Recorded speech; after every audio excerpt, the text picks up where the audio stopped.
João 3,16. Quantos amam a palavra de Deus? Amém. Eu também amo a palavra de Deus.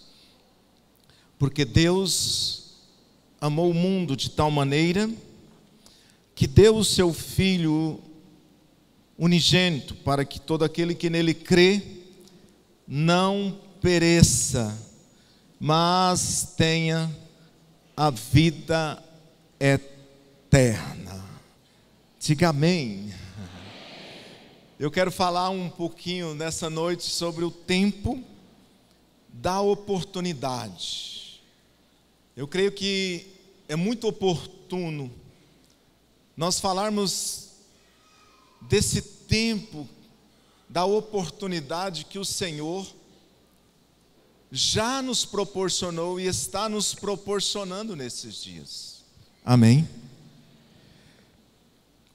Quando você olha para esse cenário, para tudo aquilo que nós estamos vendo nesses dias, o que você pensa?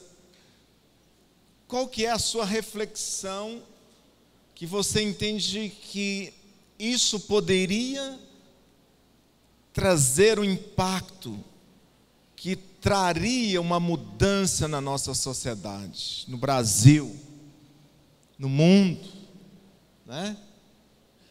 Nós temos visto nesses dias, a gente liga a televisão, a gente vê tantas coisas horríveis. A gente vê um cenário caótico, um caos. Nós estamos vivendo os últimos dias mesmo. Verdadeiramente o amor tem se esfriado na vida das pessoas, como diz a palavra de Deus. Então, quando eu olho para as famílias, para a estrutura, eu consigo ver algumas necessidades. E eu quero dividir a minha introdução em dois blocos. E uma parte eu me refiro que os nossos governantes, eles têm uma parte muito importante para que esse quadro que nós estamos vendo nesses dias possa mudar. Então, quando nós olhamos, nós vemos algumas necessidades. Eu diria que os nossos governantes precisam proporcionar às famílias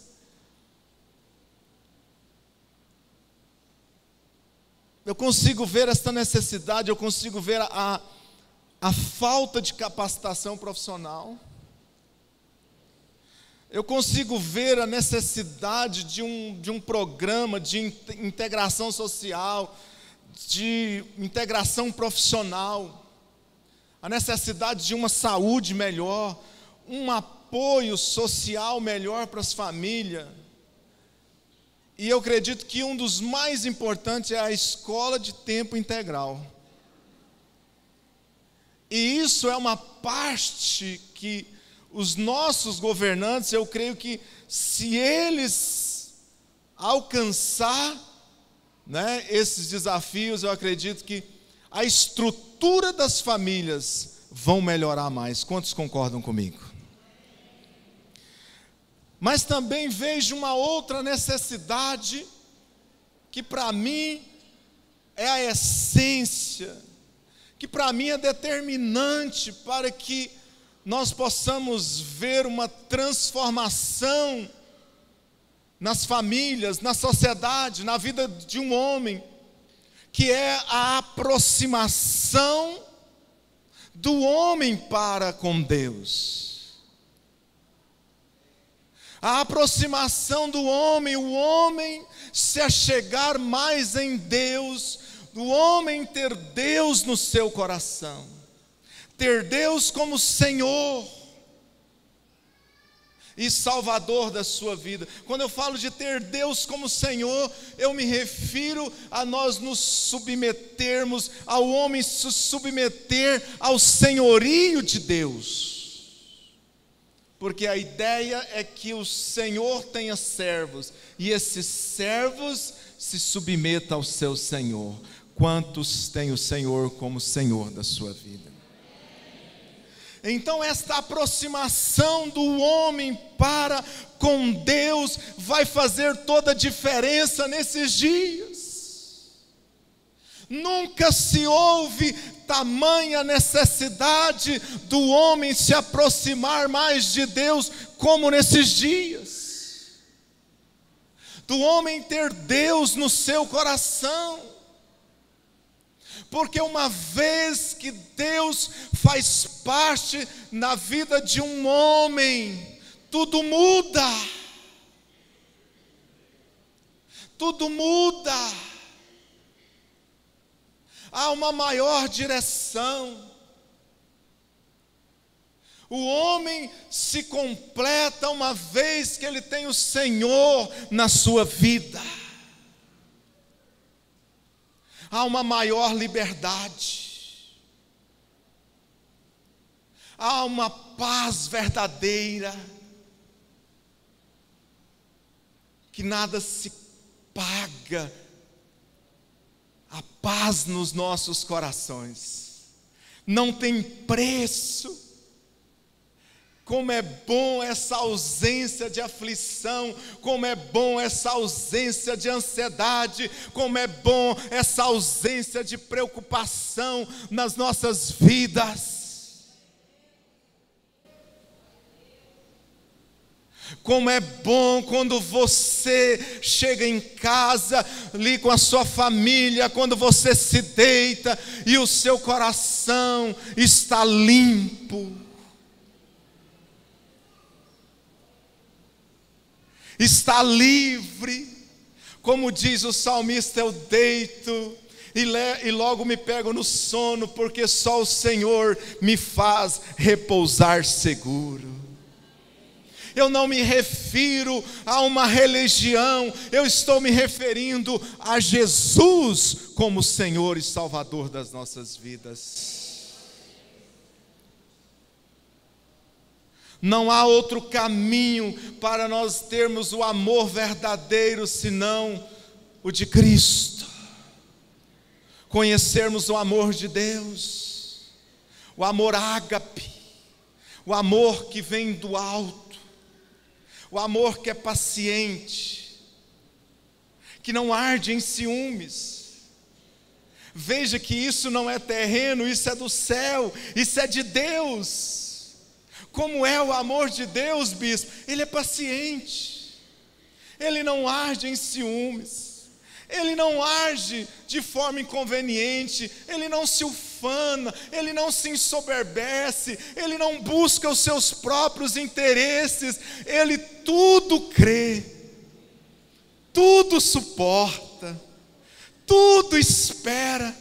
Oh irmãos, quem pode proporcionar isso nesses dias? Diga assim comigo: Ele, Jesus, pode nos proporcionar todas estas coisas.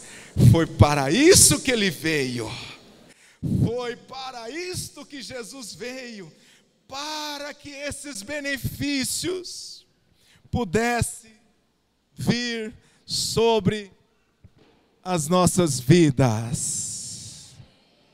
Aleluia! Diga: só em Jesus eu tenho todos estes benefícios. Aleluia! Abra comigo em 2 Coríntios 6, versículo 2.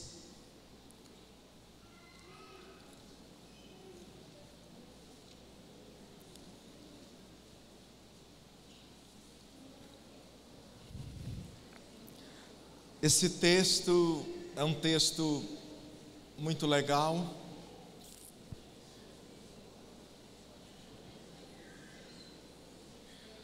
Vou esperar até que todos encontrem. 2 Coríntios 6, versículo 2. Olha só que legal. Primeira coisa que eu quero falar para você é que nós estamos nesse tempo da oportunidade. Amém? E 2 Coríntios 6, a partir do versículo 2 diz assim: eu te ouvi no tempo da oportunidade e te socorri no dia da salvação. Eis agora o tempo sobremodo oportuno. Eis agora o dia da salvação. Amém. Eu te socorri no dia da salvação. Essa palavra, ela se refere à ressurreição de Jesus. E após a ressurreição de Jesus, inicia-se o tempo da oportunidade, o dia da salvação.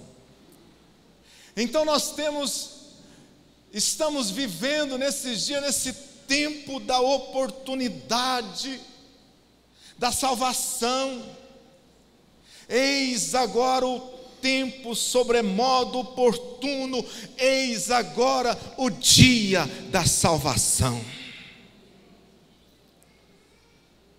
E nós sabemos que não há salvação em outro nome a não ser o nome do Senhor Jesus Cristo de Nazaré. Jesus, Ele é o mediador, Ele abriu as portas. Jesus é o caminho. A Bíblia diz que Ele é o caminho, a verdade e a vida. Ninguém vai ao Pai se não for por meio dEle. Então Jesus é o caminho para o céu. Jesus é a verdade. Ele não apenas nos ensina a verdade, mas Ele é a própria personificação da verdade. Ele é a vida. Ele é a fonte de vida. Eu me refiro no aspecto espiritual e me refiro também no aspecto da vida eterna. Então Jesus é o caminho. Quantos estão nesse caminho? Esse é o melhor caminho. Nós já entramos por tantos caminhos. Eu não sei você, mas nesta vida eu já entrei por tantos caminhos. Mas não há outro caminho melhor senão este, Jesus. Nome poderoso, nome que está acima de todo nome, nome pelo qual todo joelho se dobrará, nome pela qual toda língua o confessará. Caminho. Nós temos a oportunidade de pegar esse caminho, de firmar nesse caminho. Nós temos a oportunidade nesses dias de receber desta vida, de receber mais desta vida que está nele. A Bíblia diz que Ele veio para dar vida, e vida em abundância. Quantos têm experimentado essa vida abundante nesses dias? Esse é o maior propósito pelo qual Ele veio. E na Bíblia nós temos a história de um homem, de um cego, que não perdeu a oportunidade. Eu estou falando do tempo da oportunidade. E a Bíblia fala do cego de Jericó. E a Bíblia diz que ele estava à beira do caminho. E a Bíblia diz que ele ouviu o tropel da multidão. Com certeza alguém falou para ele: Jesus está passando. E após tomar conhecimento da pessoa do Senhor Jesus, ele começa a gritar. E ele gritava: Jesus, filho de Davi, tem misericórdia de mim. E ele foi intensificando o seu grito, e ele foi intensificando ao ponto de alguém chegar para ele e dizer: não incomodes o mestre.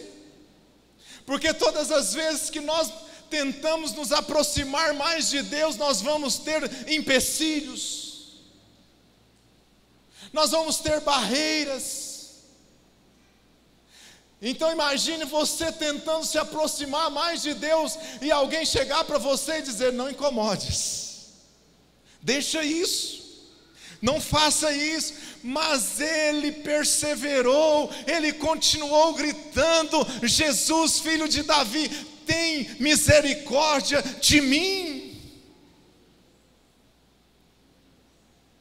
E a Bíblia diz que Jesus ouviu, Jesus parou. Sabe por que Jesus parou? Porque o grito daquele cego não foi apenas um grito de lábios, foi de coração, foi com intensidade.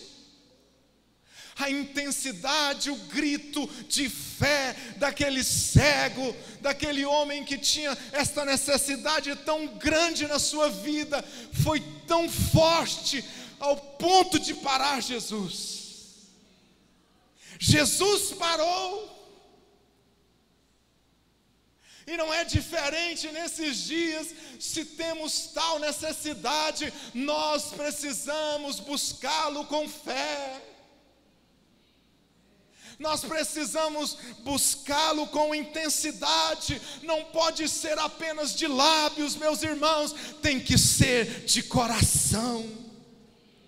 Tem que partir do interior. E a Bíblia diz que Jesus voltou. Você pode se alegrar comigo, Jesus voltou. Diga: eia, Jesus voltou. Que Jesus venha. Que Jesus venha nessa noite. Que Jesus venha nesta semana.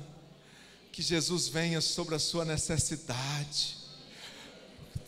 Eu sei que você não é diferente de mim, que você tem uma grande necessidade. Eu profetizo, eu uno em oração, em fé com você. Eu declaro, eu profetizo que Jesus venha sobre a tua vida, que Ele venha. E Ele então faz uma pergunta para aquele cego: o que queres que eu te faça? Que pergunta, né, irmãos? Ele era cego.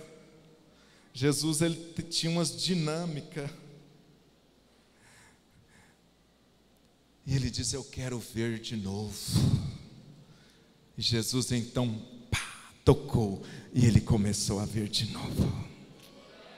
O mesmo Jesus de ontem é o mesmo Jesus de hoje. O mesmo Jesus que operou milagres ontem é o Jesus de hoje, que está aqui para nos alcançar.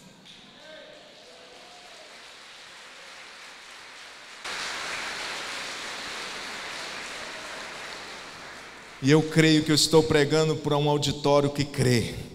Quantos crê nesse lugar? Diga aleluia. Segundo, mas há os que não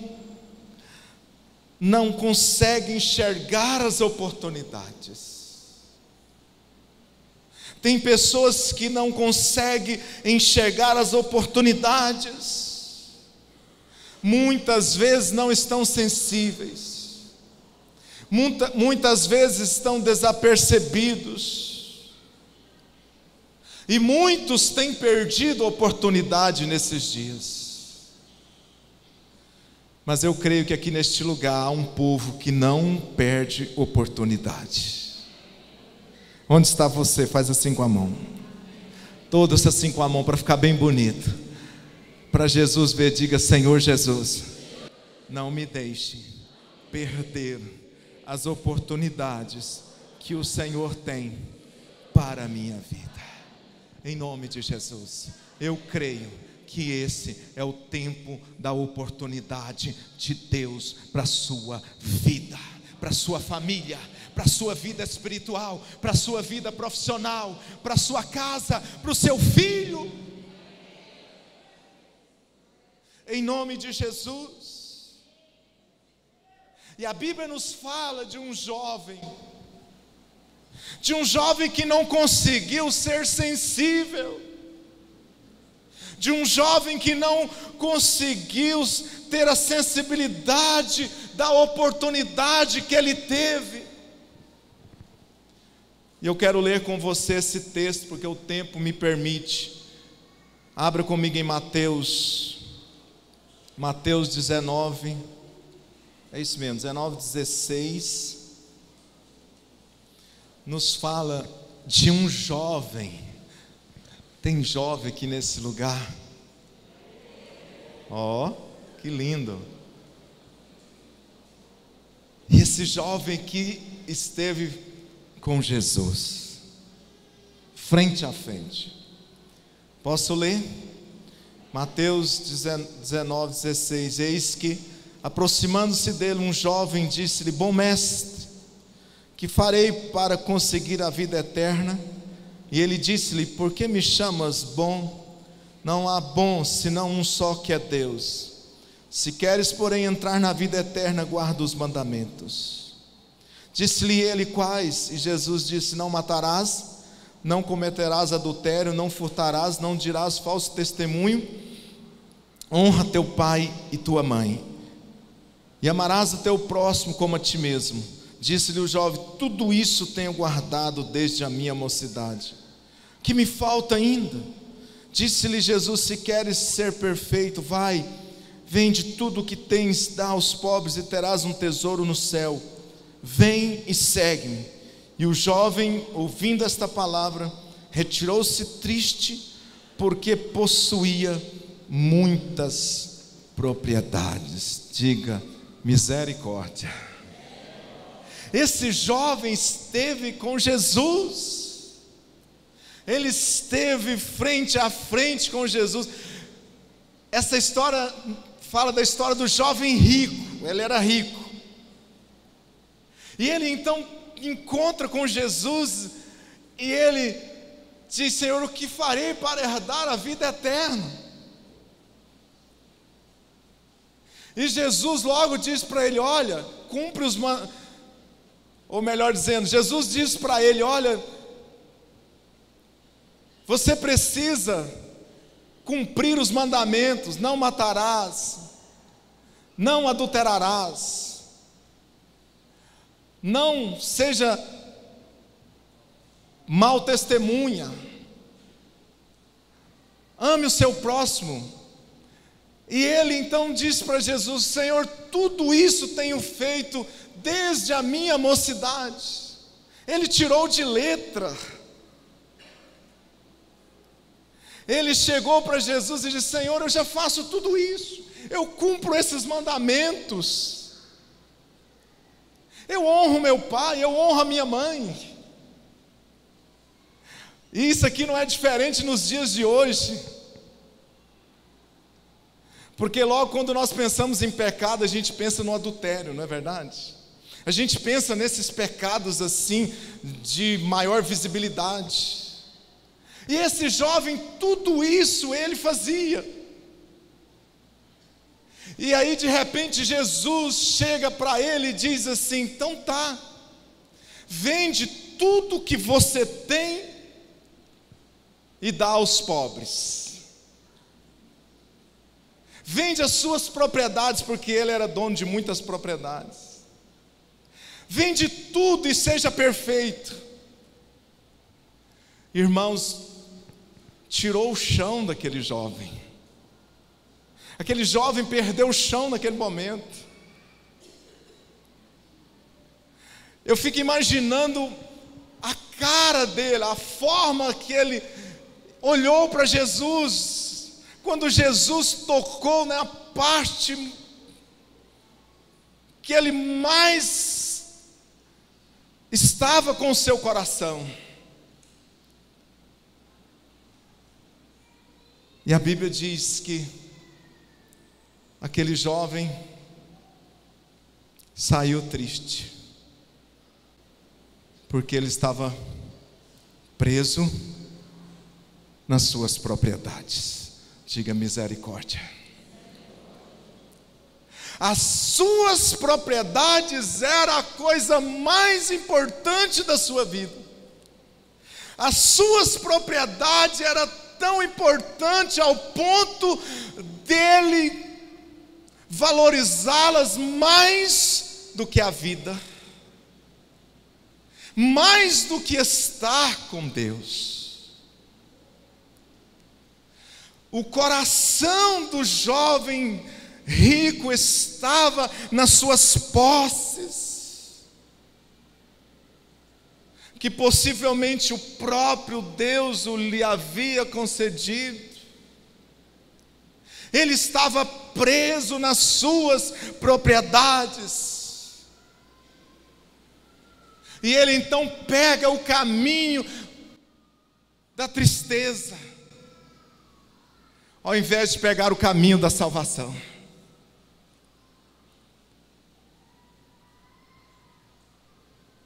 Sabe o que Jesus quer hoje? Quer que o nosso coração esteja nele. Quer que a coisa mais importante da nossa vida seja Ele. É isso que Jesus quer hoje. Jesus quer que nós deixamos algumas propriedades nesses dias. Do jovem rico eram suas posses. E nós poderíamos falar aqui de algumas propriedades dos dias atuais.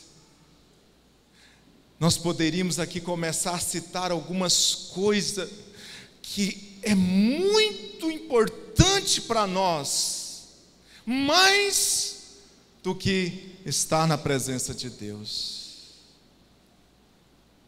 Quais seriam essas propriedades nos dias de hoje? Talvez seja posses, que era a propriedade do jovem rico. Amém?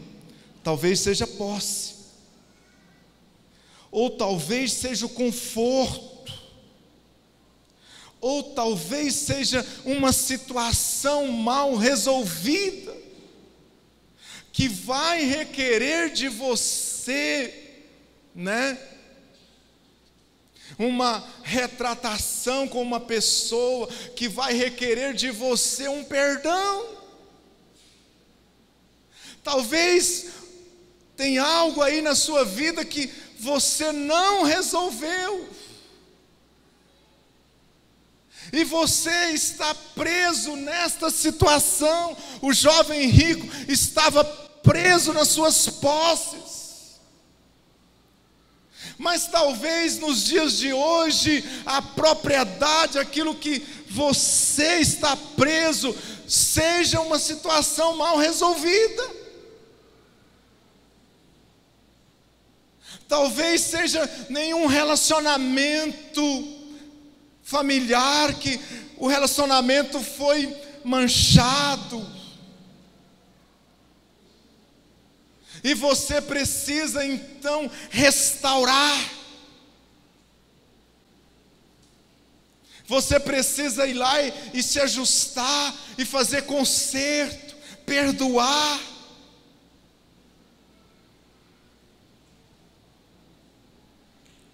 Talvez seja a reputação. Quando eu aceitei Jesus na minha vida, eu aceitei de todo o meu coração, sem reputação. Andava para todos os lados, não importava o que ia pensar de mim. Carregava minha Bíblia, a Bibliona da Genebra.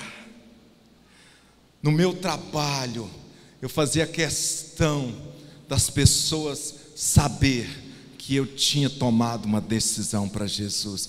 Eu perdi a minha reputação, porque eu tive um encontro genuíno com Jesus. E pela graça de Deus, Deus me deu, a oportunidade de ganhar algumas pessoas para Jesus no meu trabalho, através do meu testemunho. Um é o Pedro, o outro é o Evandes, e outros, Samarion, que está aqui também nessa noite, o Benedito, que não está aqui, mas vai voltar novamente, porque eu perdi a reputação. Não importa o que vão pensar de mim. Talvez você está aqui nessa noite e ainda não teve uma aproximação maior com Jesus, com medo de alguém dizer: agora você é crente, agora você é um deles. Então eu vou dizer para você: perca a sua reputação para Jesus, converte, entrega seu coração para Ele, e onde você estiver, você precisa fazer questão de dizer que você agora é nova criatura, que você entregou a sua vida para Jesus, e que você encontrou o Salvador da sua vida.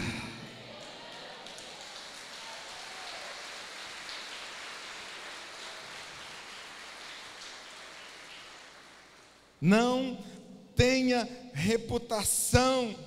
Talvez seja um pecado,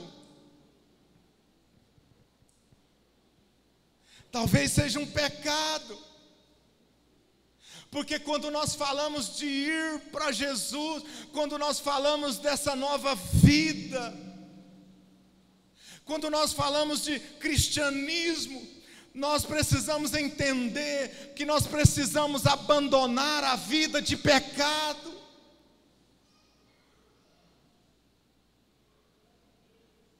Se eu quero ter uma nova vida em Cristo, eu preciso abandonar a prática do pecado. E talvez seja isso. Eu estou falando de propriedades, de coisas que possivelmente está te prendendo. E eu te digo nessa noite: abre mão, tome uma decisão, abandone o pecado e aproprie do sangue de Jesus sobre a tua vida, que te lava, que te purifica, que te faz um homem novo.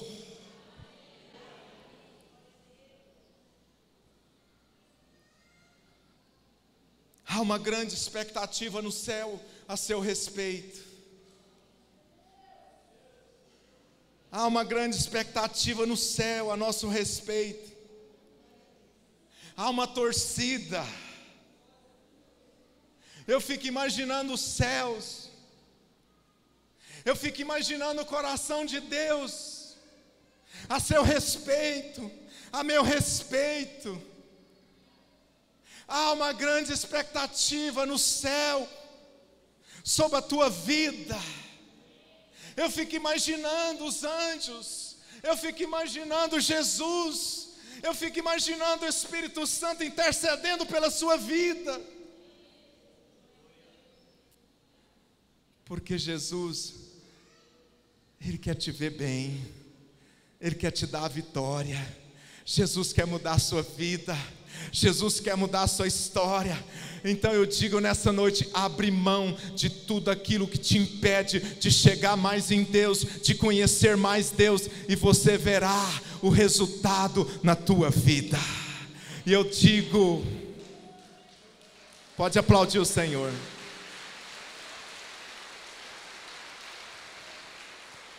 E eu digo, eu profetizo que a sua saída não será a do jovem rico. O jovem rico saiu assim: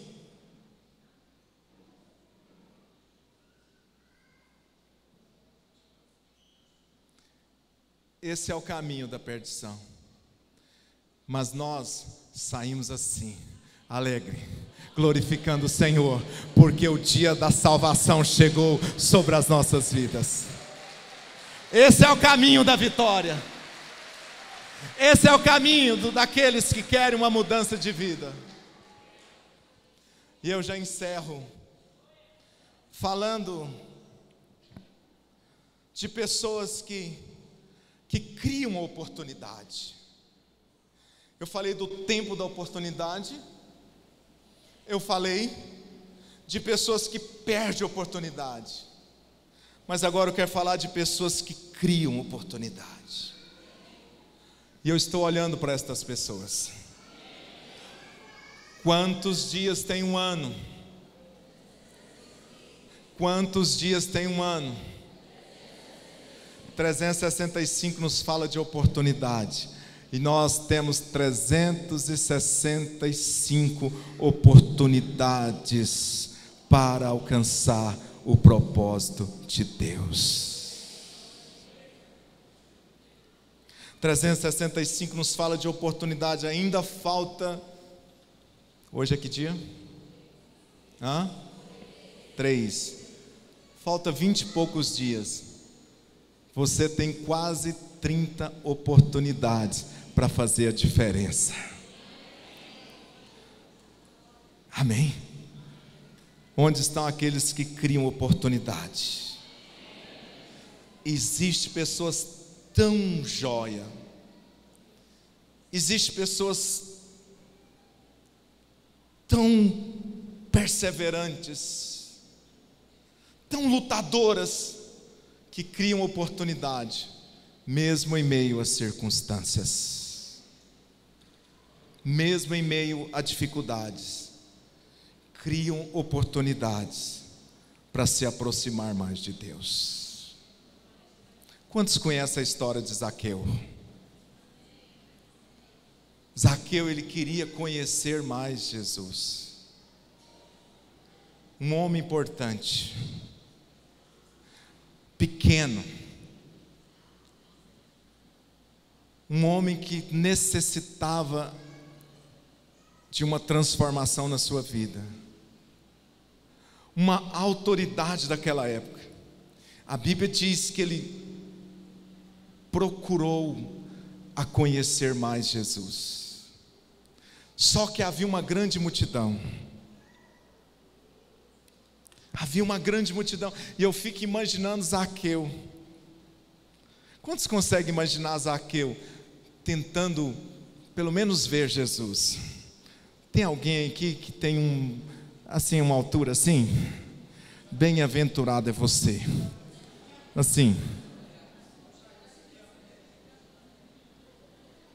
Tem alguém aqui desse tamanho assim?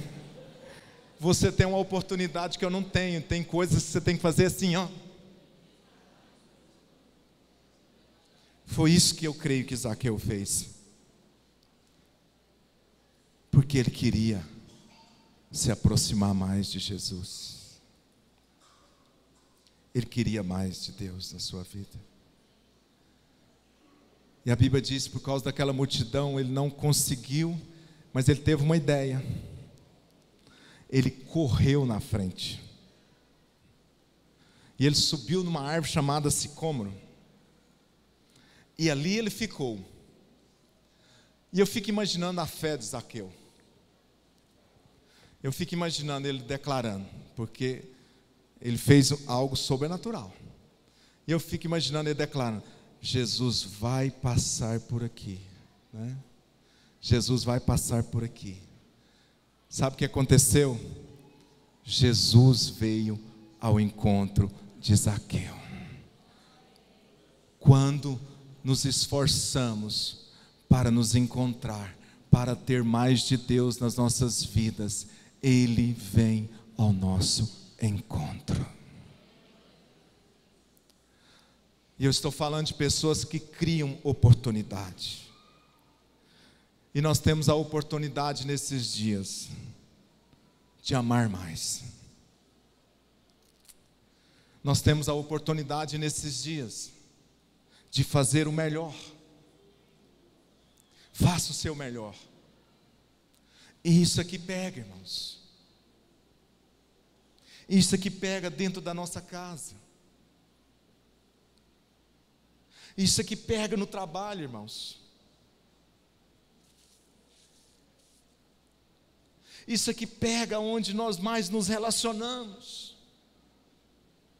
Mas eu te desafio nesses dias a fazer o seu melhor, a dar o seu melhor, a fazer com excelência, porque o comum tem muita gente fazendo, mas esta sociedade precisa nesses dias de pessoas que dê o seu melhor. Dê o seu melhor nesses dias. Você só tem esta vida, nós só temos esta vida, nós temos a oportunidade nesses dias de fazer o nosso melhor. Temos a oportunidade de amar mais, de servir mais. Nós temos a oportunidade nesses dias de perdoar. Quantas vezes, bispo? Só 70 vezes 7 por dia. Diga, ixi, bem-vindo ao clube daqueles que têm um coração perdoador. Quantas vezes, bispo? 70 vezes 7, 7 vezes 7, 49. Então, meu filho, ó, tem muito crédito aí, viu? Para você nesses dias amar mais e perdoar mais. Eu estou falando do tempo da oportunidade.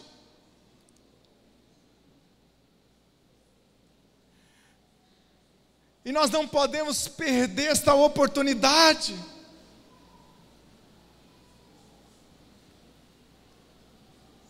Eu estava vindo com a pastora Terezinha de Itaberaí, e aí nós começamos a falar sobre morte.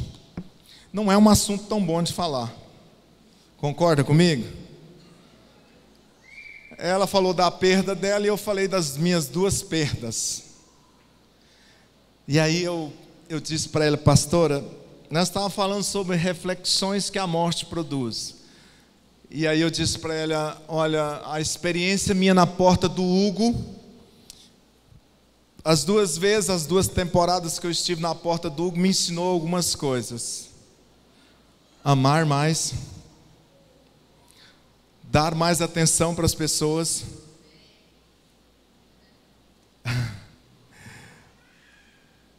aproveitar a vida, todos os dias, como se esse dia fosse o último dia.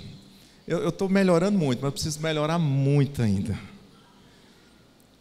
Então, não espere ter a experiência que eu tive. Dê o seu melhor nesses dias. Dê o seu melhor nesses dias. E eu encerro agora de verdade. Em Romanos 10,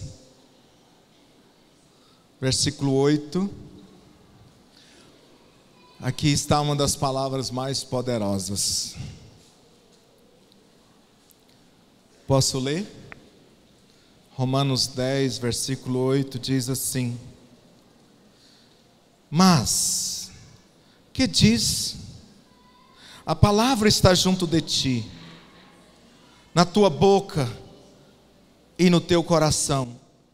Esta é a palavra da fé que pregamos, a saber, se com a tua boca confessares ao Senhor Jesus e em teu coração creres que Deus o ressuscitou dos mortos, serás salvo. Diga, que revelação. Visto que com o coração se crê para a justiça e com a boca se faz confissão para a salvação. Diga glória a Deus. Com o coração se crê, e crer é a maior vitória nas nossas vidas hoje. Com o coração se crê para a justiça, e com a tua boca se confessa a salvação. Quantos recebem Jesus na sua vida nessa noite? E eu ainda vou aqui em João 3, um pouquinho atrás, João 3,16 novamente. Olha só o que diz a palavra de Deus. João 3,16, eu introduzi com esse texto. Diz assim: para que todo aquele que nele crê. Eu disse que crer é a maior vitória do ser humano. Se creres, verás a glória de Deus. Para que todo aquele que nele crê não pereça, mas tenha a vida eterna. Porque Deus amou o mundo de tal maneira que deu o seu Filho unigênito para todo aquele que nele crê. Diga assim comigo: crê. Não pereça, mas tenha a vida eterna. Amém. Feche a sua Bíblia e fique de pé. E não fique disperso, atente para mim. Que amor é esse? Olhe aqui para mim. Deus nos amou de tal maneira que deu o seu Filho unigênito. Olhe para mim. Não tem como nós medir o amor de Deus. Não tem como explicar. O amor de Deus é inexplicável. Deus nos ama tanto. Deus nos amou tanto que deu o seu Filho em favor da sua vida e em favor da minha vida. A obra da cruz é a maior expressão do amor de Deus para conosco nesses dias. Através desta obra nós fomos redimidos, alcançados, resgatados. Ele nos deu condição. Ele nos resgatou do império das trevas e nos transportou para o Filho do seu amor. E nós podemos confirmar isso hoje, todos os dias. Você crê? Ore comigo. Você crê? Ore.